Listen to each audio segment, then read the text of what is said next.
আসলে কি সৌন্দর্যের তো কোনো শেষ নাই, সো এটা থাকতেই পারে। আমি মনে করি এটাকে অ্যাপ্রিসিয়েট করতে হবে। এত সৌন্দর্যের রহস্য কি?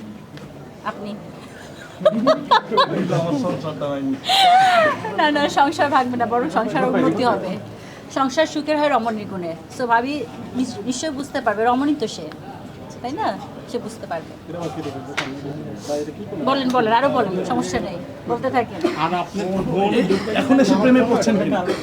প্রেম আমি সবসময় 24 ঘন্টা প্রেম করি। শেষ করে এই কথা বলেন না। ভাই ভাই, এখন এসে প্রেমে পড়ছেন কিনা? প্রেমে আমি সবসময় পড়ি। আমি এখনো প্রেম করি, এখনো প্রেম করছি। প্রেমের প্রস্তাব কেমন পাচ্ছেন? অলওয়েজ, প্রতিদিন?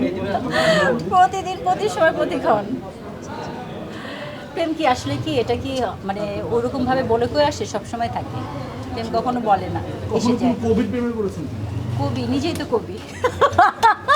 না, অনেকে হুমায়ুন আহমেদের প্রেমে পড়ে। ও আচ্ছা, হুমায়ুন স্যার তো আমার হচ্ছে গিয়ে কি বলবো, উনি তো, ওনার জন্য আমি দোয়া করি আল্লাহ ওনাকে বেঁচে দিক। ওনার সাথে আমার কাজ করার ভীষণ ইচ্ছে ছিল, কিন্তু ব্যাটে বলে মিলিনি, আমার সেই সৌভাগ্যটা হয়ে ওঠে। আমি অনেক রেসপেক্ট করি ওনার।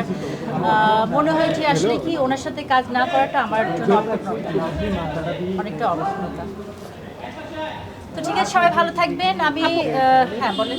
এমন কোন চরিত্র আছে যেটা আপনি করতে চেয়েছিলেন কিন্তু এখন পর্যন্ত করতে পারেননি?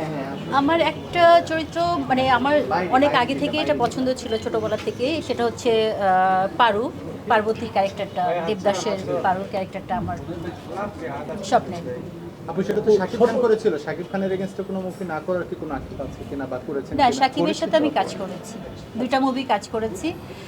আর শেষ বলে তো কোনো কথা নাই, আচ্ছা, কোনো কোনো সেক্টরে শেষ বলে কোনো কথা নাই, হতেও তো পারে। আপনার শেষ সিনেমা ছিল হচ্ছে নিষিদ্ধ প্রেমের গল্প, হ্যাঁ? শেষ সিনেমা না, মানে আমার লাস্ট রিলিজ মুভি আর কি।